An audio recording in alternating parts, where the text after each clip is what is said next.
यहाँ पर कहानी सिर्फ सुनाई नहीं जाती बल्कि महसूस की जाती है। नमस्कार, आप सुन रहे हैं कहानी गोल्ड।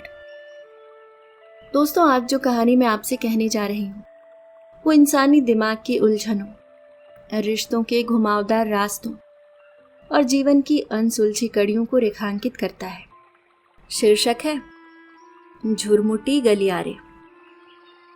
दोस्तों, डॉक्टर हंसादीप जी एक प्रसिद्ध लेखिका और शिक्षाविद हैं।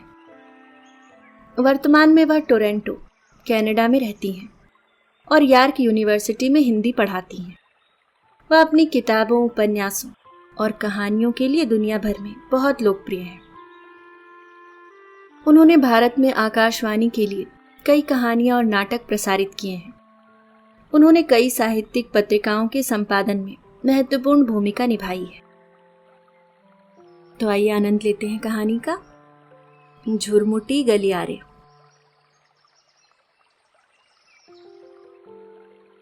एक के बाद एक परिवारजनों के संदेशों की भरमार थी। एक के बाद एक परिवारजनों के संदेशों की भरमार थी। एक बार आ जाओ, दीदी से मिल लो। अब वे किसी को पहचानती नहीं, सब कुछ भूल गई हैं। उनके बच्चों के संदेश भी थे। मम्मी शायद आपको पहचान लें, आप आ जाइए। मैं मान ही नहीं सकती, दीदी सब कुछ कैसे भूल सकती हैं, जो किसी की कही छोटी से छोटी बात भी बरसों याद रखती थी। न जाने कितने धार्मिक सूत्र और छंद उन्हें कंठस्थ थे। राजनीति के कितने ही पहलुओं को बिना किसी किताब के एक के बाद एक पूरे क्रम से सुना देती थी। वे किसी को पहचानती नहीं। ये सब कुछ मेरे गले से नीचे नहीं उतर रहा था, शायद इसलिए भी कि मैं उनके बेहद करीब थी, उनके जीवन के हर पहलू से परिचित।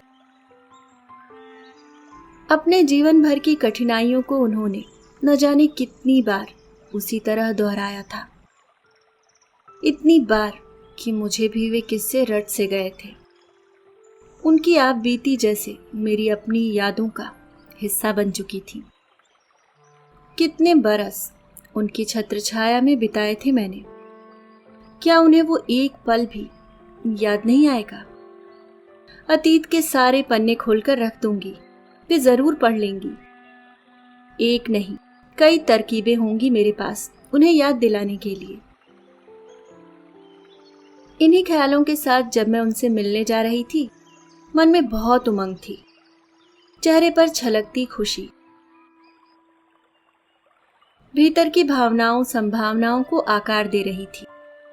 मन आश्वस्त था, इस गहन विश्वास के साथ कि वे मुझे पहचान ही लेंगी।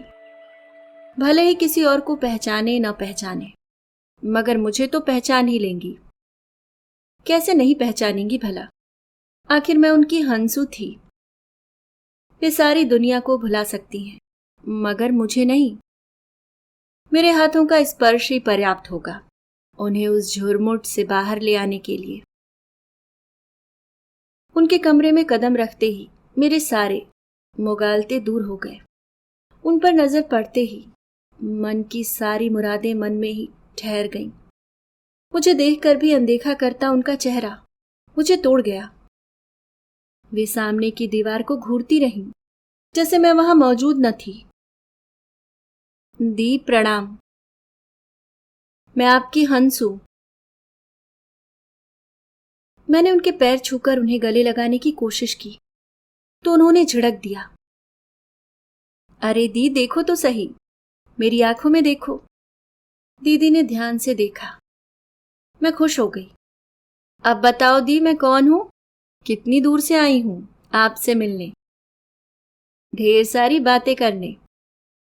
वे मुस्कुराई, वैसी मुस्कान जैसी किसी अजनबी के लिए होती है, जिसमें अपनापन नहीं था, बस एक शिष्ट दूरी थी। वह मुस्कान किसी और के लिए थी, किसी अपने के लिए नहीं। मेरे बार बार याद दिलाने पर भी उन पर कोई असर न पड़ा। चेहरा शांत रहा, निर्विकार। मैं स्तब्ध थी। मेरा कल कल ही था, आज नहीं। कल बीत चुका था और आज दीदी की आंखें खाली थीं। सारे नाम, सारे चेहरे, यहां तक कि उनकी अपनी कहानियां भी कहीं पीछे छूट गई थीं। कभी जो बातें हंसी में गूंजती थीं, आज वे केवल हवा में खोए स्वर बनकर रह गई थीं। मैंने बहुत कुछ कहने की कोशिश की, लेकिन शब्द उन तक नहीं पहुंच रहे थे। मैंने बार बार उनका हाथ छूने की कोशिश की, लेकिन मेरे स्पर्श की कोई गर्माहट भीतर की बर्फ को नहीं पिघला सकी। एक पल के लिए उनकी आंखें मुझसे मिली और फिर खो गईं। ठीक वैसे जैसे कोई दरवाजा बंद हो गया हो और मैं बाहर ही खड़ी रह गई। उनके और मेरे बीच अनदेखी दीवार थी। कभी जो आंखें मेरी आंखों से बतियाती थी, आज उनमें केवल प्रतिध्वनि ही थी। उनकी उपस्थिति यहां थी, पर ध्यान कहीं और, बहकता उछलता चला जाता था। और मैं बैठी रह गई, देखती रह गई। पिछला समय उनके और मेरे बीच की खाई में बह चुका था। उनके भीतर की दुनिया अब उनकी, मेरी नहीं रही, सिर्फ उनकी ही रह गई थी। हर याद एक धुंधली तस्वीर की तरह किनारे पर आकर फिसलती चली जा रही थी। हार कर मैं चुप हो गई, बैठ गई उनका हाथ थामकर। उनके भावाशून्य चेहरे को ताकती रही। वे सामने बैठी तो थी, लेकिन किसी अनजान की तरह, किसी अजनबी की तरह। 75 साल की एक शिशु, खुली आंखें, उजला चेहरा और ऐसी मुस्कान जिसमें किसी स्मृति की परछाई तक नहीं थी। वही तो थी, मेरी ही दीदी। सब आते जाते, किसी के आने से उनके चेहरे पर कोई फर्क नहीं पड़ रहा था। मैं सुनती रही सबका कहा। वे अब न किसी को जानती, न किसी को पहचानती, न अपने बच्चों को, न अपने भाई बहनों को, और न ही स्वयं को। उनसे बात करते हुए मुझे अब यह मानना पड़ रहा था कि उन्हें अपना नाम तक याद नहीं। शायद अब नाम की कोई जरूरत ही नहीं रह गई थी। उन्होंने अपनी एक नई दुनिया रच ली थी। ऐसी दुनिया जहां नाम नहीं होते, पहचान नहीं होती, सिर्फ वहां होना होता है। कुछ पल चुप रहकर वे बोलने लग जाती, न जाने कहां कहां की बातें। कभी किसी अदृश्य सभा को संबोधित करती, तो कभी किसी अनजाने अपराध पर डांट लगा देती। अतीत से भटकते हुए कुछ शब्द जबान पर आ तो जाते, मगर बगैर किसी संदर्भ के। ऐसा लगता जैसे अभी कोई उनके गलियारे से झांक कर वापस चला गया हो, बगैर चेहरे के, बगैर रिश्ते के। किसी बात को लेकर खिलखिलाती तो हंसती ही जाती। हम उनके अपने उन्हें देखते ही रह जाते, समझने की कोशिश करते हुए कि ऐसा क्या याद आया कि उनकी हंसी थम ही नहीं रही। वे हंस रही होती, हम उस हंसी में साथ देने के बजाय उदास हो जाते। आंखों की कोरों को गीली होने तक उन्हें एकटक निहारते रहते, जब तक उनकी हंसी थम नहीं जाती। न जाने क्यों वे हमेशा प्रसन्न दिखाई देती, उनकी अपनी दुनिया में खुश और निश्चिंत। उन्हें न तो खाने का ध्यान था, न कपड़ों का। किसी ने जबरन रोटी का टुकड़ा उनके मुंह में दे दिया तो नाराज हो जाती।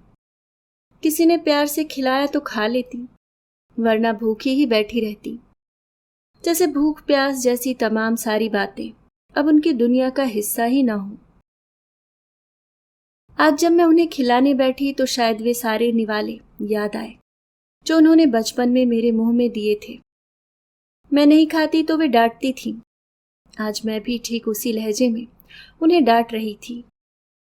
वे खाते खाते बोलने लगी। मेरे मुंह से अनायास वही शब्द निकल पड़े, उन्हीं के शब्द। खाते खाते कैसे बोल सकते हैं? मुंह एक ही है, या तो बोलेगा या फिर खाएगा। पहले खा लो, फिर जो कहना है कह देना। वे रुक गईं, गहरी नजरों से मुझे देखा। एक हल्की सी आशा मेरे चेहरे पर आई। शायद उन्हें कुछ याद आया, लेकिन अगले ही पल निराशा ने घेर लिया। हूं कहकर उन्होंने अच्छे बच्चे की तरह सिर हिलाया और मुंह का खाना चबाने लगी। उनके शब्द मुझे याद थे, जिन्हें दोहराकर मैं उस पुराने ऋण को चुपचाप चुका रही थी। कर्ज की भरपाई का सुकून भीतर तक महसूस कर रही थी मैं। खाना खाने के बाद उनकी ऊर्जा दुगने वेग से लौट आई। आसपास से गुजरते हर इंसान को अपने पास बुलाने लगी और अनवरत बातें करने लगी। बातें बगैर किसी तारतम्य के, ऐसी बातें जिनका कोई क्रम नहीं था, कोई अर्थ नहीं था। मानो कह रही हूं, मैं बोल रही हूं, समझ सको तो समझ लो। यह न अतीत था न वर्तमान, शायद कोई तीसरी ही दुनिया थी, उनकी अपनी दुनिया, जहां वे पूरी तरह सुरक्षित और बेखौफ थी। जैसे चाहे बैठे, जो चाहे बोले, न लोक लाज का भय, न घर वालों की चिंता फिक्र। मुझे खुशी इस बात की थी कि उनकी सेहत अच्छी थी, चेहरे पर रौनक थी। ऐसा नहीं लगता था कि उन्हें किसी से भी या खुद से भी कोई शिकायत हो। हम समझने में लगे थे कि उन्हें एक अलग अपनी दुनिया बनाने की जरूरत क्यों और कैसे पड़ी। हम सभी, उनके परिवार के 15 सदस्य, जिनमें डॉक्टर भी थे, इसका उत्तर खोजने की भरपूर कोशिश करते करते बेबस से हो गए थे। ऐसा क्यों हुआ, कैसे हुआ का उत्तर खोजते खोजते एक बिंदु पर आकर रुक गए कि जो भी हुआ वे यहां तो हैं, इलाज की कोई उम्मीद ही नहीं। बीमारियों को नाम भी देना नहीं चाहते, अल्जाइमर या डिमेंशिया या कुछ और। उत्तर नहीं चाहिए, बस उनका होना चाहिए। थक हार कर सबको एक ही बात का सुकून है, वह किसी को नहीं पहचानती, लेकिन हम सब तो उन्हें पहचानते हैं। हम सब उनके अपने, उनके और भी करीब आ गए हैं, मैं भी। आखिर वही तो है मेरी प्यारी दीदी, जिनके मुंह से हंसू सुनते ही कभी मेरी बाछें खिल उठती थी। अब फर्क बस इतना सा था कि हर बार मैं ही उन्हें अपना परिचय उसी नाम से देती हूं। धीरे से उनके पास जाकर कहती हूं, दी, मैं आपकी हंसू हूं। ये शब्द उनके कानों तक पहुंचाकर मन को एक अजीब सी राहत मिलती, जैसे यकीन हो गया हो कि मेरी दीदी अब भी मुझे सुन रही हैं। उनसे मिलकर पहले दिन बहुत रोई थी मैं। अगले दिन पीड़ा कुछ कम हुई और कुछ दिन उनके साथ बिताने के बाद मन ने चुपचाप स्वीकार कर लिया, अब दीदी का ध्यान हमें ही रखना है। झुरमुटी गलियारों में उनके साथ उनकी उंगली पकड़कर चलना है, और इसी स्वीकार्य के साथ मेरी, हम सभी की पीड़ा धीरे धीरे सेवा में बदल गई। हाथों की उंगलियां निवाला तैयार करती हैं, मगर किसी बीते कल को जगाने के लिए नहीं, बल्कि आज को बचाने के लिए, बस खिलाने के लिए। मानो स्मृतियां थक कर मौन हो गई हूं और प्रेम अकेला साथ निभा रहा हो। अभी आप सुन रहे थे डॉक्टर हंसादीप जी की लिखी मार्मिक कहानी झुरमुटी गलियारे। दोस्तों, डॉक्टर हंसादीप जी की कहानियों में पात्र चाहे जितने भी परेशान हों या उलझे हों, अंत तक आते आते वे किसी न किसी मानवीय मूल्य, सकारात्मक बदलाव या आत्म साक्षात्कार तक जरूर पहुंचते हैं।